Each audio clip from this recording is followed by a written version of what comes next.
नमस्कार दोस्तों, मैं हूं अनीता सिंह। दोस्तों, गेहूं के खेतों में आज मैं यहां बैठी हुई हूं और आज फिर से मैं कोई लेटेस्ट अपडेट लेकर के आई हूं आपके लिए। गेहूं की आप खेती कर रहे हैं तो आज का वीडियो बहुत ही इम्पोर्टेंट रहने वाला है, क्योंकि गेहूं की फसल दोस्तों लास्ट स्टेज पे गिर जाती है और यही संभालने के लिए आज मैं फिर से खेतों में आई हूँ। ये पीछे आप देख रहे होंगे बिल्कुल स्वस्थ गेहूँ की फसल है। इधर भी आप कैमरामैन दिखा दीजिए, इसकी भी हाइट बहुत ज़्यादा जा रही है, लंबाई बहुत ज़्यादा है, क्योंकि जब भी फर्टिलाइज़र डालते हैं, साथ ही बारिश भी अभी समय पे आ रही है तो बढ़वार बहुत ज़्यादा हो रही है। दोस्तों, ज़्यादा बढ़वार होगी तो नुकसान क्या होता है आप सभी को पता है। गेहूं की फसल जब पकती है तो उस समय गर्म हवा चलने लग जाती है, जिसकी वजह से फसल गिर जाती है, पक ही नहीं पाती, उससे पहले गिर जाती है। गिरेगी तो दाने का भराव अच्छा नहीं होता, वज़न ज़्यादा नहीं बैठता है। तो उसी का सॉल्यूशन आज की वीडियो में मैं शेयर करूँगी। दोस्तों, गेहूं की फसल के लिए बहुत इंपॉर्टेंट वीडियो होने वाला है, तो आराम से बैठ जाइए। उससे पहले वीडियो को लाइक कर दीजिए, बहुत ही नॉलेजफुल वीडियो रहने वाला है, तो चैनल को भी सब्सक्राइब जरूर कर लीजिए। तो दोस्तों, गेहूं की फसल में आपको जैसा कि मालूम है, जब गेहूं कटाई का समय आता है तो गर्म हवा चलने लग जाती है और उस समय गेहूं गर्म हवा चलती है, बारिश भी आती है, उससे क्या होता है दाने का भराव होता नहीं है, कच्ची फसलें गिर जाती है।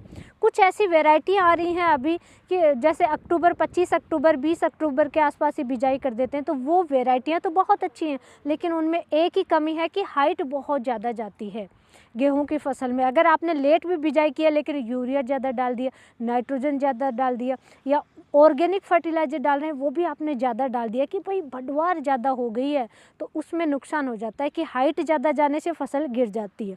कंट्रोल करना है, दाना मोटा होना चाहिए, वज़न अच्छा बैठना चाहिए। उसके लिए क्या करना है, पहले तने की मोटाई करा दो, और साथ ही एक काम और करना है दोस्तों। उसके लिए मुझे एक पौधा लेना पड़ेगा, तो मैं अभी आपको दिखाती हूँ। ये देखिए, आपको एक इस तरीके से लेना है। ये गेहूं इस तरीके से, सिर्फ एक गेहूं का आपको नुकसान करना है, एक गेहूं उखाड़ना है।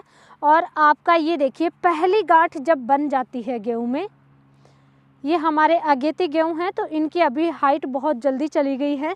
ये देखिए, ये गांठ आपको क्लियर दिख रही होगी। ये गांठ जब बन जाए तभी इसकी हाइट को कंट्रोल कर लेना है, और जिसकी वजह से क्या होगा, तना मोटा होगा। हाइट को कंट्रोल कैसे करेंगे दोस्तों, उसके लिए आपको यूज करना है लिहोसिन। उसके बाद में जब झंडा पत्ता बने, यानी कि गेहूं की फसल जब 65 दिन 75 दिन 80 दिन की हो जाए, उस समय सेकंड आपको लिहोसिन का इस्तेमाल करना चाहिए। अगर ये पहली गांठ निकल चुकी है हमारी तरह, अभी तो दोस्तों ये देखिए दूसरी गांठ भी बन चुकी है, इसमें मैं आपको दिखाती हूँ, तब आपको 65 से 75 दिन 80 दिन पे स्प्रे कम से कम एक बार लिहोसिन का कर देना चाहिए। अब लिहोसिन का इस गांठ पे ही अगर स्प्रे करते तो इस गांठ की इतनी दूरी नहीं जाती, ये फिर छोटी रह जाती, जिसकी वजह से क्या होता, तना मोटा होता। अभी आप देख रहे हैं जितना मोटा है उससे लगभग डबल मोटा हो जाता।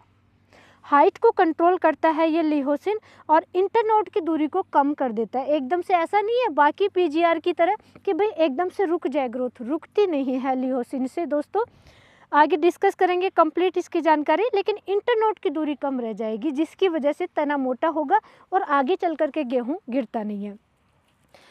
झंडा पत्ता निकलने के जस्ट बाद में ही बाली निकलती है। झंडा पत्ता के साथ में ही, जैसे झंडा पत्ता निकलेगा उसके सबसे नज़दीक होती है बाली, क्योंकि आखिरी जो गेहूं में लीफ होती है, आखिरी जो पत्ता होता है वो झंडा पत्ता ही होता है, फ्लैग लीफ जिसे कहते हैं, तो वो आखिरी होता है।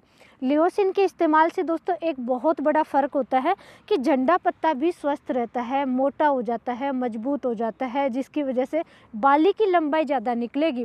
क्योंकि झंडा पत्ते में अगर ज़्यादा इसमें रस है, डार्क ग्रीन है, स्वस्थ है, तो दाने का भराव अच्छा होगा, बाली ज़्यादा लंबी निकलेगी। 55% अनाज का भराव इस फ्लैग लीफ झंडे पत्ते के कारण ही होता है। तो इसलिए आपको गेहूं की फसल अगर छोटी है तो पहली गांठ है बन रही है उसी समय स्प्रे कर दीजिए। नेक्स्ट टाइम आपको करना है 65 से 75 दिन 80 दिन की हो तब करना है। अगर हमारी तरफ बड़ा हो गया है तो दोस्तों फ्लैग लीफ जैसे ही निकल जाए उस समय आपको स्प्रे करना है फिर। अब बात करेंगे हम एक बार लिहोसिन के बारे में। लिहोसिन है क्या दोस्तों? बासफ कंपनी का आता है लिहोसिन आता है, जिसमें टेक्निकल कंटेंट आता है क्लोरमैक्वेट क्लोराइड 50% एसएल फॉर्म में आता है, यानी सोलेबल लिक्विड फॉर्म में आता है। गेहूं की फसल में इसका 2 बार स्प्रे करना चाहिए। फर्स्ट टाइम जब पहली गांठ बन जाए, सेकंड जब गेहूं 75-80 दिन की हो उस समय, यानी बाली निकलते समय आपको स्प्रे करना है, जिसकी वजह से इस हाइट बहुत ज़्यादा नहीं जाएगी, एकदम से कंट्रोल हो जाएगी और उसकी वजह से बाली लंबी निकलेगी, दाने का भराव ज़्यादा अच्छा होगा, वजन अच्छा बैठेगा, गेहूं में पैदावार ज़्यादा मिलेगी। इसकी परफेक्ट डोज की बात करें लिहोसिन की, तो दोस्तों 200 लीटर पानी लग रहा है तो 200 ml लीजिए, यानी 1 ml पर लीटर के हिसाब से घोल तैयार करके अपनी फसलों में स्प्रे करना है। अगर आपको लग रहा है कि अभी फोग ज़्यादा है, लगभग 80 दिन की गेहूं होती है, उस समय फोग ज़्यादा रहता है, बारिश भी रहती है, लगता है कि कोई फंगस जनित रोग आ रहे हैं, तो इसके साथ में दोस्तों आप फंगिसाइड भी मिला करके स्प्रे कर सकते हैं, जैसे कि टेबुकेनाजोल का आप इस्तेमाल कर सकते हैं। तो इस तरीके से इसके साथ में आप कोई फंगिसाइड मिला करके भी स्प्रे कर सकते हैं, जिसकी वजह से झंडा पत्ता बिल्कुल स्वस्थ रहेगा।